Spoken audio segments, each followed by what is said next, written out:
Video का intro बहुत random सा है क्योंकि मैं अपने आप को इसके अंदर एक चैलेंज देने वाला हूँ। जो चैलेंज ये है कि मैं 7 दिन तक यानी कंप्लीट वीक कोई सोशल मीडिया की ऐप यूज़ नहीं करूँगा। आई वॉन्टेड टू सी के क्या अगर मैं सोशल मीडिया यूज़ नहीं करता तो क्या ये मुझे इंटेलेक्चुअली या मेंटली चेंज करेगा या फिर ये मेरे अंदर कोई चेंजेस लाएगा। वीडियो के अंदर आपको आगे पता लग जाएगा कि इस चैलेंज ने मेरे अंदर क्या चेंजेस लाए। Look forward to it.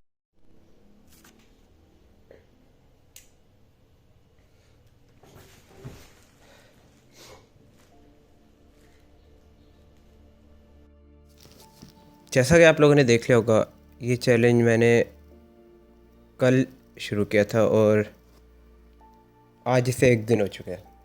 तो मैंने कहा क्यों नहीं उस 1 दिन की वीडियो बनाई जाए और बताया जाए कि उस 1 दिन में मुझे क्या लगा कि मेरे अंदर क्या चेंजेस आई हैं। सबसे पहले तो मैं आप लोगों को बताता चलो, मैं भी एक आम बंदे की तरह full time social media user हूँ और इस चैलेंज को स्टार्ट करने का मकसद ये था कि मैं पता लगा सकूँ कि क्या सोशल मीडिया यूज़ करने और उसे ना यूज़ करने में कोई फ़र्क है। यानी अगर हम इस सोशल मीडिया यूज़ नहीं करते तो क्या उससे हमारी डेली लाइफ पे कोई फ़र्क पड़ता है या नहीं। तो डे 1 से मुझे इतना कुछ पता चल गया कि मैं आज जो आप लोगों को मैं बताता हूँ अभी। सबसे पहली चीज़ तो मैंने ये नोटिस की कि दिन बहुत स्लो चलने लग गया ना, यानी 1 घंटा बहुत टाइम ले रहा है गुजरने के लिए। पहली चीज़ से मैंने ये नोटिस की। उसके बाद बार बार मेरा दिमाग जा रहा था कि मैं जाके अपना मोबाइल यूज़ करूँ, कोई फ़ायदा नहीं इस चैलेंज का, कुछ नहीं मिलने वाला है, बस बिला वजह मैंने चैलेंज स्टार्ट कर लिया जबकि इसका कोई फ़ायदा नहीं होगा। और कई बार तो ऐसा हुआ कि मैं गया हूँ और मैंने मोबाइल दोबारा ऑन किया है, लेकिन फिर मैंने अपनी विल पावर के ज़रिए बड़ी मुश्किल से बहुत अपने आप को फोर्स करके मोबाइल बंद करवाया कि नहीं कोई ज़रूरत नहीं, अभी एक चैलेंज स्टार्ट कर लिया, अभी इसे ख़त्म ही करना है। ये सिर्फ पहले दिन की बात कर रहा हूँ मैं। फिर मैंने अपने आप को किसी और चीज़ में मसरूफ़ करने की कोशिश की। मैंने एक्सरसाइज शुरू की, 1 घंटा तकरीबन एक्सरसाइज करता रहा। फिर उसके बाद मैं बाहर बैठ गया। मैंने कहा ज़रा नेचर के करीब होते हैं और देखते हैं कि क्या फ़र्क पड़ता है। और यकीन करें जब मैं बाहर बैठा हूँ, यानी दरख्त वगैरह मेरे इर्द गिर्द हैं और सारे पौधे और परिंदे चहचहा रहे हैं, तो मुझे फ़र्क नज़र आया। मुझे लगा जैसे मैं वाकई में कुछ मिस कर रहा था। ऐसे करते कराते पहला दिन तो गुजर गया, लेकिन इसमें मुझे एक चीज़ साफ़ पता चली कि जब आप सोशल मीडिया यूज़ कर रहे होते हैं ना, तो आपको दिन गुजरने का बिल्कुल पता नहीं चलता और इससे पता लगता है कि हम कितना वक्त बर्बाद कर देते हैं। यानी अब जैसे शॉर्ट्स हैं, यूट्यूब शॉर्ट्स हो गई, आप स्क्रॉल करते जा रहे हैं करते जा रहे हैं करते जा रहे हैं और आपको पता भी नहीं चलेगा आपका दिन गुजर गया। और यकीन करें पता ही नहीं चलता, 2 घंटे 3 घंटे 4 घंटे गुजर जाते हैं। तो डे 1 के बाद मैंने सोचा कि क्यों नहीं एक बार मैं सारे दिन कंप्लीट करके एक कलेक्टिव रिव्यू बना दूं। तो डे 1 तो आपने देख लिया जैसा गुजरा था, बहुत स्लो और ऐसे कुछ समझ नहीं आ रही थी क्या करना है। खैर डे 1 के बाद मैंने सोचा, तो इस स्लोनेस को ख़त्म करने के लिए मैंने अपनी एक नई हॉबी बनाना शुरू कर दी, जो कि था बुक्स रीडिंग।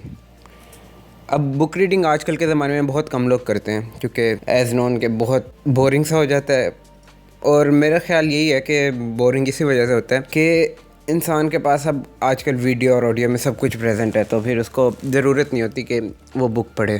खैर मैंने एक बुक पढ़ना शुरू कर दी, मुकद्दिमा नाम की। काफ़ी अच्छी बुक थी और मैं तकरीबन उसके 100 पेजेस पढ़ चुका हूँ। स्लो एंड स्टडी चलता जा रहा हूँ और तकरीबन ये मेरी आदत बन चुकी है। अब मैं तकरीबन आधा घंटा रोज़ाना, आधा घंटा या फिर घंटा मैं तकरीबन बुक के लिए देता हूँ। आधा घंटा मैंने बुक पढ़ी और फिर बैठ गया कि क्या करूँ मैं, क्या समझ नहीं आ रही थी क्या करूँ। खैर मैं शाम को फ़ुटबॉल खेलने चला गया, उसके बाद वापस आया तो किसी ना किसी तरह डे 2 भी गुजर गया। अच्छा, अब डे 2 डे 3 ऐसे, मेरे डे 3 भी ऐसे ही गुजरा तकरीबन, बिल्कुल समझ नहीं आती, बहुत स्लो दिन हो जाता है। आप लोग एक बार ट्राई करके देखिए, आपको खुद भी पता लगेगा कि दिन बहुत स्लो हो जाता है, पता ही नहीं चलता इंसान कैसे इतना स्लो हो गया। खैर डे 3 के बाद ये हुआ कि मेरा बार बार दिल कर रहा था कि मैं जाके इंस्टाग्राम पे फीड चेक करूँ कि क्या नया आया है, क्या चल रहा है। स्नैपचैट पे जाके स्ट्रीक्स मैंने तोड़ दी थी अपनी, इसी वजह से सारी मेरी स्ट्रीक टूट गई थी। और फेसबुक वगैरह में देखूँ क्या हो रहा है, क्या दुनिया में क्या चल रहा है। खैर मैं नहीं गया, डे 4 नहीं गया मैं, लेकिन ये बार बार जो दिल कर रहा था ना मेरा, ये इस कदर हो गया था कि मैं एक पॉइंट पे आ गया था कि क्या फ़ायदा इस चैलेंज का। मुझे पता तो चल गया कि यानी बहुत दिन से लोग गुजरते हैं, क्यों ना डाउनलोड कर लूँ, लेकिन मैंने अपने आप को रोके रखा और डे 4 किसी ना किसी तरह गुजार लिया। खैर डे 4 के बाद आदत हो गई डे 5 सुकून से गुजर गया, क्योंकि मैं उस स्लोनेस का आदी हो चुका था और बहुत टाइम बच रहा था दिन में। इंसान को समझ नहीं आता क्या करे जब मसला ये है कि हमारा जो सोशल मीडिया ना तकरीबन वही सारा टाइम ले जाता है, इंस्टाग्राम वगैरह, हमें पता ही नहीं चलता, हम घंटों घंटों स्क्रॉलिंग करते रहते हैं, वीडियोस देखते रहते हैं और तकरीबन 3-4 घंटे गुजर जाते हैं, पता ही नहीं चलता। खैर डे 5 भी गुजर गया। डे 6 पे मुझे बस इस चीज़ की खुशी हो रही थी कि बस डे 7 रह गया और उसके बाद मैं दोबारा से इंस्टाग्राम वगैरह डाउनलोड कर सकूँगा, तो मैंने कंटिन्यू रखा इसे। डे 6 भी अच्छा गुजर गया। डे 6 के अंदर यानी ज़्यादा मसला नहीं हुआ, क्योंकि आदत हो चुकी थी बिल्कुल ही, बुक रीडिंग वगैरह सारा कुछ। फिर हम आते हैं डे 7 पे। एक काफ़ी कलेक्टिव एक्सपीरियंस था डे 7, क्योंकि कहीं ना कहीं दुख था कि ये चैलेंज ख़त्म हो रहा है, और कहीं मुझे बहुत ज़्यादा खुशी थी कि मैं दोबारा से एक्टिव हो जाऊंगा सोशल मीडिया पे। लेकिन खैर सैडनेस इस वजह से थी क्योंकि मुझे पता था कि यानी अब मेरा दिन कैसे गुजरना है, मैंने कितने बजे उठना है, क्या काम करना है, क्या नहीं करना। और एक मज़े की बात ये भी है कि मेरी पहले मैं 1-1 बजे 1:30 बजे तक सोता था, स्क्रॉल कर रहा हूँ। लेकिन जब से मैंने सोशल मीडिया छोड़ा, क्योंकि ज़्यादा कोई काम नहीं होता था, खाया पिया और मैं फिर सो गया। बहुत यानी ब्रीफ सा दिन हो गया था, बिल्कुल सुकून से गुजर रहा था। अब हम लोग आते हैं कि यानी मुझे फ़ायदा क्या हुआ इसका, इस चैलेंज को करने का क्या एक्सपीरियंस था। जो मैंने एक्सपेक्ट किया हुआ था ना कि बहुत ज़्यादा मुश्किल होगा, यानी मेरे से नहीं होगा, बिल्कुल ऐसा नहीं है।